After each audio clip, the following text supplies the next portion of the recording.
Herkese salam. Bugünkü test izahım 5-ci sinif ingilis dilindən səhifə 110-da olan summativ tasks for the second half year, ikinci yarım il üçün olan unit 5-8-də olan hit testlərin summativ hissəsidir. A variantından başlayıram. Biz bilirik ki, birinci suallar başlayar-başlamaz bizdə dinləmə hissə başlayır və hər dərsə təkrar qeyd edirəm ki, imtahanda uğurlu nəticə əldə edəsiniz. Dinləməni səhv etmək istəyiriksə, suallarla oxuyub tanış oluruq. Daha sonra dinləməyə başlayanda biz əmin olun ki, daha yaxşı nəticə verəcəyik. Birinci testdən başlayıram. Which planets are called rocky planets? Hansı planetlər adlandırılır qayalı planetlər? Rock sözü həm qaya, həm daş deməkdir. Rocky, yəni qayalı, daşlı planetlər adlandırılır və dinləmədə də deyir ki, bu planetlər Merkuri və Marsdır. Yəni birinci testdə cavab olacaq B. İkinciyə baxıram. Deməli, düzgün fikri seçək görək, dinləmədə nə deyib? The solar system includes, solar system, günəş sistemi, include sözü daxil etmək.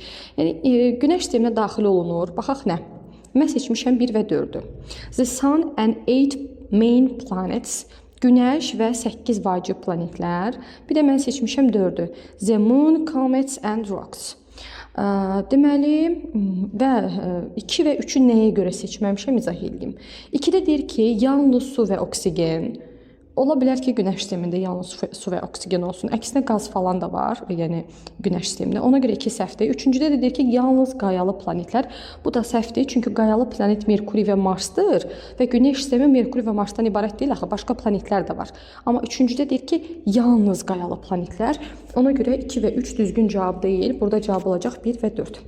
Üçüncü testə baxıram, mətn nə haqqındadır? Yəni mətndə başlıca fikir nədir? Cavab olacaq B variantı, günəş sistemi.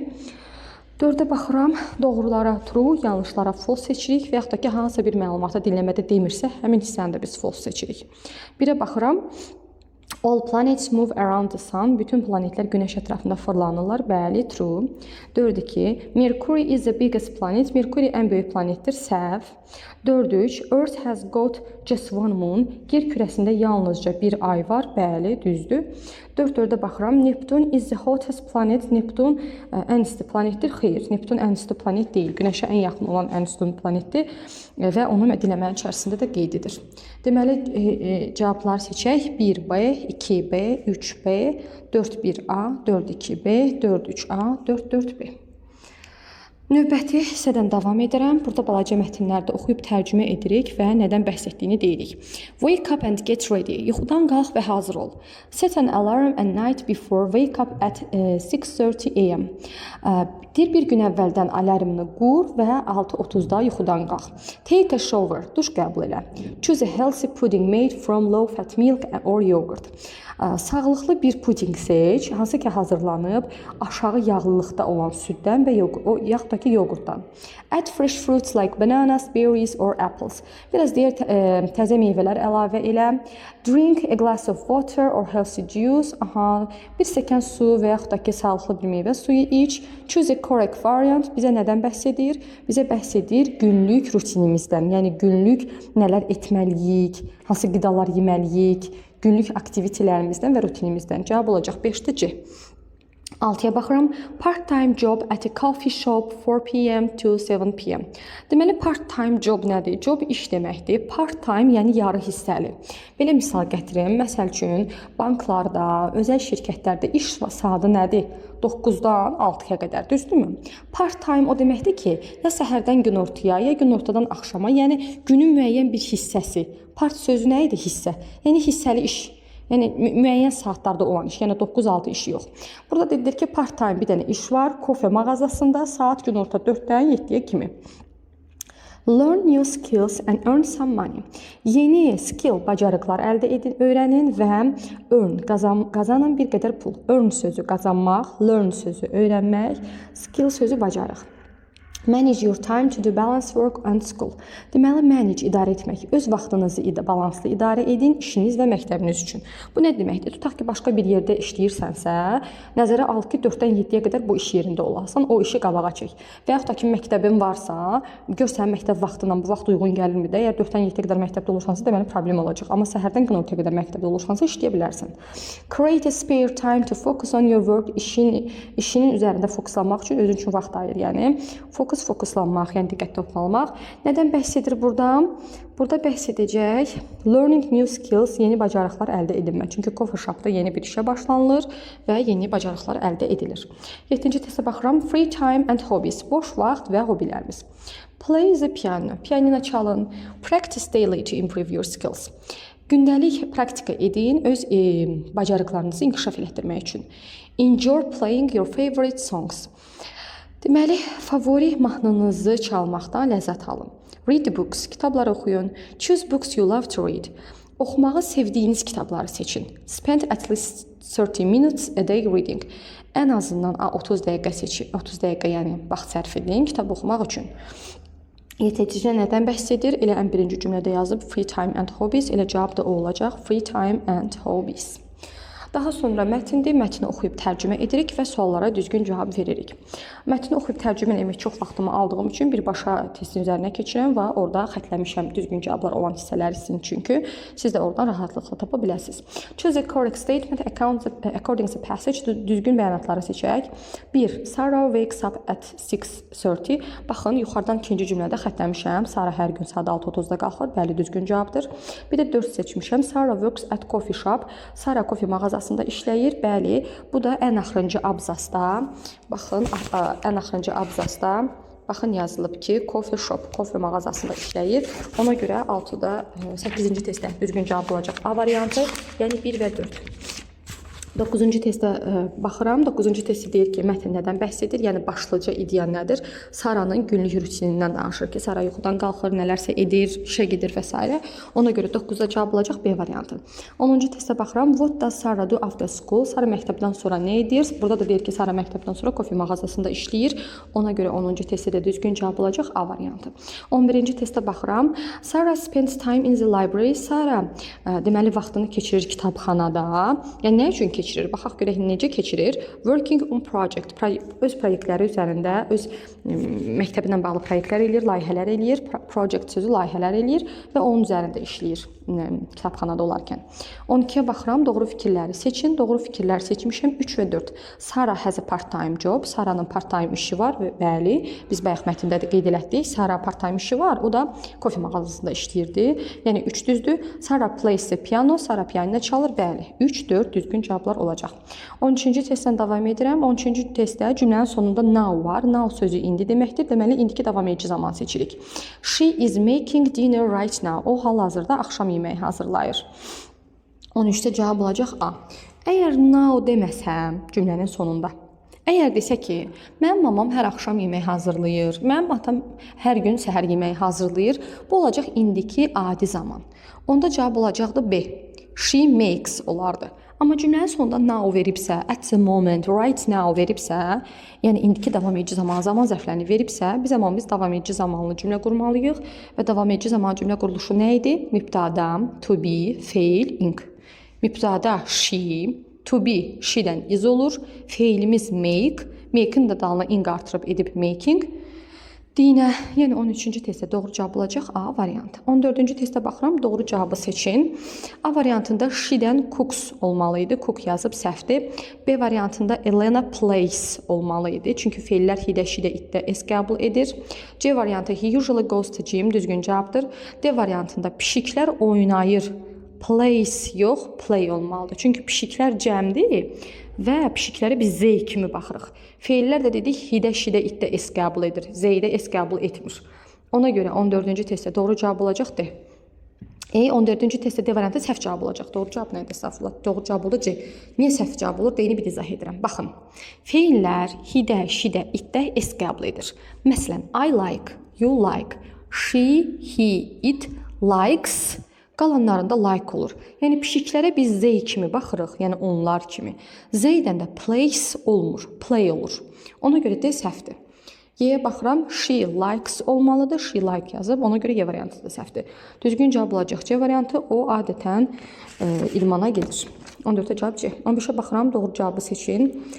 A variantında does-dan sonra goes yazıb, does-dan sonra go olmalıydı. B variantında Z-dən go olur, goes yazıb. C variantında does he likes yox, like olmalıdır. D variantında you-dan enjoys yox, enjoy olur.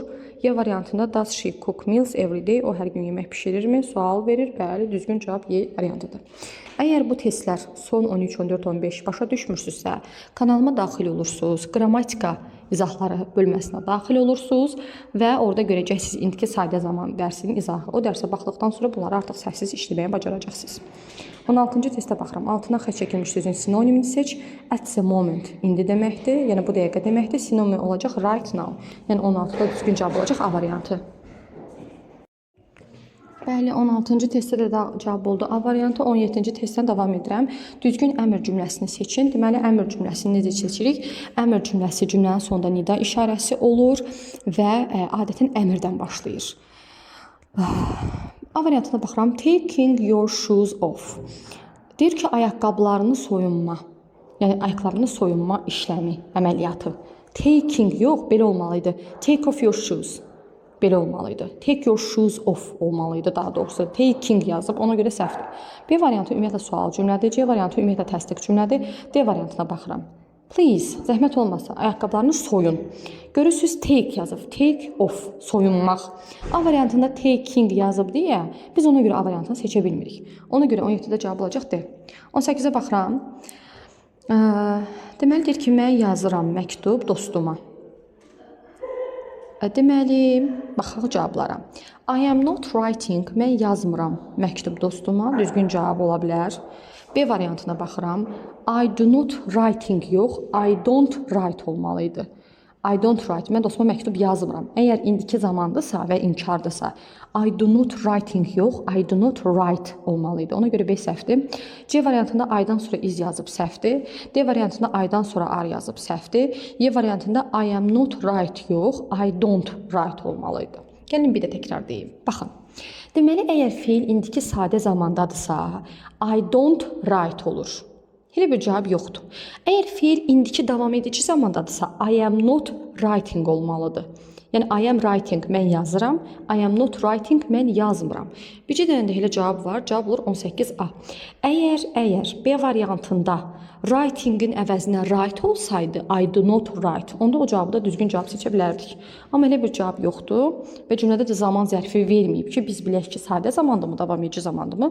Ona görə də variantları yoxlayıb tapırıq ki, cavab hansını seçək. Cavab olur 18-də A. 19-a baxıram, düzgün cavabı seçin. A variantında kəndən sonra dənsiz yazıb, amma kəndən sonra gələn feil sadə olmalıdır, yəni s-sız olmalıdır. A variantı səhvdir. They cannot finish the game. B variantı düzdür. C variantına baxıram. Kəndən sonra reads yazıb, kəndən sonra read olmalıdır. D variantında kəndən sonra to yazıb, modal feildən sonra to gəlməz. Y variantında kəndən sonra goes yazıb, kəndən sonra gələn feil sadə olmalıdır. Yəni özü nədirsə o olmalıdır. Biz buna 0 falan artıra bilmərik ya da davam edici zamanın ingini artıra bilmərik. Ona görə 19-a cavab olacaq B. 20-ci testə baxıram, düzgün cavabı seçin. We has got yox, have got olur. A variantı səhvdir. B variantı they have got olur. Has got yazıb səhvdir. C variantı he has got olur. Səhvdir. D variantı she has got düzdür. Y variantında da I have got olmalıdır. Has got yazıb səhvdir. Deməli, feillə has got, have got dərsində she-də, he-də, it-də has got olur. Qalan hamısında have got olur. Burada da bir dənə düzgün cavab var. 20-də D. 21-ə baxıram. Sən çəkə bilirsən şəkil ya da çəkə bilmirsən şəkil. Cavablara baxaq. You can draw a picture. A variantı düzgün cavab ola bilər. Gəlin yenə o birlərə baxaq. B variantına. You-dan does not yox, do not olmalıdır. Do not-dan da sonra bir not yazıb. B variantı ümumiyyətlə səhvdir. C variantına baxıram. You hasn't yox, haven't olmalıydı. Ümumiyyətlə haven't-dan sonra da you haven't drawn olmalıydı. D variantına baxıram. You are not draw. Belə bir şey yoxdur ümumiyyətlə. You are not drawing ola bilərdi, ola bilməz. Y variantında da kəndən sonra to gəlib, modaldan sonra to gələ bilməz. Bircə dənə düzgün cavab var, 20-də A. Deməli, ona görə 21-də cavabı seçdik, A variantı. 22-ci testə baxıram. He needs to buy a new pair of for gym class. Aha. Deməli, onun ehtiyacı var alsın. Pair sözü cütdür. Yeni bir cüt nəsə idman dərsi üçün. Deməli, bir cüt sözü o deməkdir ki, yəni məsələn, bir cüt corab, bir cüt ayaqqabı, bir cüt sapaşqı, yəni hansı əşya bir cüt deyə bilirik? Yəni ki, ikili olan şeylərə. A variantında skirts, yubkalar, bir cüt yubkalar deyə bilmərik. B variantı trainers sözü həm məşqçi deməkdir, həm də idman ayaqqabısı. Bir cüt idman ayaqqabısı, bəli, B variantı düzgün cavabdır. C variantını burada səhv işarələnib. C variantı scarf, şarf deməkdir. Bir cüt şarf deyə bilmirik. İdman dərsi üçün ümumiyyətlə şarfa da ehtiyacımız yoxdur. Heç bir cüt sözünü yazmasa da məntiqdən düzgün cavab ola bilməzdi C variantı. D-yə baxıram. Bir cüt kofta. Bir cüt kofta deyə bilmirik. Çünki koftaya deyirik bir kofta, iki kofta, üç kofta və koftalar. Y variantı isə donlar yazıb. Yəni bir cüt nə ola bilər? Corab, ayaqqabı, sapaşki və s. Yəni ikili şeylər ola bilər bir cütdən. Ona görə 22-də düzgün cavab olacaq B variantı. Yəni burada C variantı işarələnib, amma C düzgün cavab ola bilməz, mümkün deyil. 22-də cavab B variantıdır. 23-cə baxıram, sözlərin mənalarına uyğunlaşdırırıq. Love sözü sevmək deməkdir. Deməli, hate sözü nifrət etməkdir. Friend sözü dostdur. Deməli, A variantına baxıram. Strong feeling of enjoyment or pleasure. Güclü bir his, hansı ki əyləncəni və məmnuniyyəti yəni təmsil edir. Bir olacaq A, yəni sevgi. 2-yə baxıram. Strong feeling of dislike. Like xoşlamaq, dislike xoşlamamaq. Yəni xoşlamamaq, güclü bir xoşlamamaq hissi. Yəni nifrət etmək. 2B. 3-ə baxıram. A person you enjoy spending time with. Bir şəxs kim ki, sən onunla yəni birlikdə vaxt keçirməkdən ləzzət alırsan, xoşlayırsan. 3-də də cavab olacaq C. Baxaq 1A, 2B, 3C, elə A variantı. 23-də cavab oldu A variantı. 24-cü testdən davam edirəm. Cümlə qurmalıyıq. Baxaq. Mən həmişə bu cür tövsiyə edirəm uşaqlara ki, bu tipli testlərdə hər sözün qabağına öz mənasını yazaq. 1. Beautiful, gözəl. In içində the article, park, flowers, güllər, grow, əkmək, becərmək, in spring, yazda. Baxın, əgər zərf verirsə, yəni məkan zərfi ola bilər, yer zərfi ola bilər, zaman zərfi ola bilər, onu adətən cümlənin ya ən sonunda ya da ən başında deməliyik. Deməli, necə deyək? Gözəl güllər əkilir, ya da böyüdülür parkda, yazda. Baxaq, necə deyək? 1. Beautiful. 5. Flowers. Gözəl güllər. Grow sözü əkmək, becərmək, böyümək. Gözəl güllər böyüdülür. In the park. 2, 3, 4. In the park. Nə vaxt? Yazda. In spring. Mən bu cümləni necə tapdım? Onun öz sirrimi sizə izah edeyim. In spring yazda deməkdir. Spring, in the springi ya cümlənin ən başında gətirməliyim, ya da ən sonda. Nə tər ki deyək, zaman zərfləri var. Məsələn, today, now, at the moment və yaxud da ki, every day, every month. Ya cümlənin ən başında deməliyik, ya da ən sonunda. Baxıram, 7-dən başlayan test yoxdur. Amma 7-dən bitən test 2 dənədir. Bir B variantıdır, bir də C variantıdır. Və ikisinin arasını müqayisə edirəm. 2-də başlayır ki, in flowers, güllərin içində ola bilməz C variantı. Ona görə B variantının üzərindən işləyirik və görürük ki, B variantı düzgün cavabdır. Və yaxud da ki, B variantını böyük-böyrə düzgün böyük-böyrə köçürürsünüz. Görürsünüz ki, cümlə normal cümlədir və o variantı seçə də bilərsiniz. 24-də cavab oldu B. 25-ə baxıram, antonim cütlərini seçək. Baxın, pair sözü burada da yazılıb, cüt deməkdir. Yəni, antonim cütlərini seçək. 1. Happy, xoşbəxt. 2. Sad, qəmgin. Xoşbəxt, qəmgin antonimdir, bəli. 2. Nice, qəşəng. Good, yaxşı. Qəşəngdən yaxşı sinonim sayıla bilər, antonim sayılmır. 3-ə baxıram, long, uzun, short, qısa, bəli, antonimdir. 4-ə baxıram, merry, şən, lazy, tənbəl. Bu antonim də deyil, sinonim də deyil, adi sifətlərdir. 5-ə baxıram, short, qısa, sin, arıq, heç biri adi sifətlərdir. Cavab nə olacaq antonimlər? 1, xoşbəxt, qəmgin və 3, uzun və qısa. 1, 3. 26-cı testə baxıram. Deməli, burada şəkilə baxırıq və cümlə qururuq və 35 dənə sözdən ibarət bir mətn yazırıq. I am Sam. Mən Səməm. I just bought a new house. Mən yeni bir ev aldım. İndicənə, yəni təzəlikdə. I need to move all my things to the new house. Mənim ehtiyacım var bütün eşyalarımı yeni evə daşımağa. I decided to call the carrier service. Mən qərara gəldim ki, daşıma servisinə zəng çalım. Workers helped me to carry my things very carefully. İşçilər kömək etdilər mənə daşıyım öz əşyalarımı My things, things sözü burada cəmdə olmalıdır. My things, mənim əşyalarımı çox diqqətli. They have a very big van. Onların çox bir böyük van, bu maşın ki var ya, içinə yük daşıyırıq. Həmin o maşından gedir. Yəni bu trak da deyil, yəni yük maşını da deyil. Sırf o veş daşıyan maşınlara van deyirlər. Now my house is ready to live. İndi mənim evim yaşamaq üçün hazırdır. Yəni hər şey yeri yerindədir. Mən bu şəkildə yazmışam. Yəni mən asan mətnlər tərtib edirəm hələ ki. Ona görə ki 5-ci sinif şagirdləri böyük sinif sayılmırlar. Yəni sadə mətnlər tərtib etmə bacarıqları olmalıdır. Böyük siniflərin izahlarını verdikcə daha çətin tipli mətnlər də təbii ki tərtib edib paylaşacağam. Bugünkü video izahımız bu qədər. Demin 5-ci sinif ingilisdən summativ A-nın izahıdır. Növbəti videomda summativ B-ni izah edəcəm və 5-ci sinif dilimdən yekunlaşıb 6-cı sinif dilim izahına keçəcəyik. İzləmədə qalın. Videolardan vaxtında yararlanmaq istəyirsinizsə kanalıma abunə olun ki, mən video paylaşan kimi sizə bildiriş gəlsin. Xəbəriniz olsun ki, girib öz testlərinizi, videolarınızı yoxlaya bilərsiniz və yaxud da ki, birlikdə mənimlə öyrənə bilərsiniz. Bugünkü video izahım bu qədər. Kanalıma abunə olmağı, like atmağı, yorumlarda öz fikirlərinizi yazmağı unutmayın. Sağ olun, hələlik.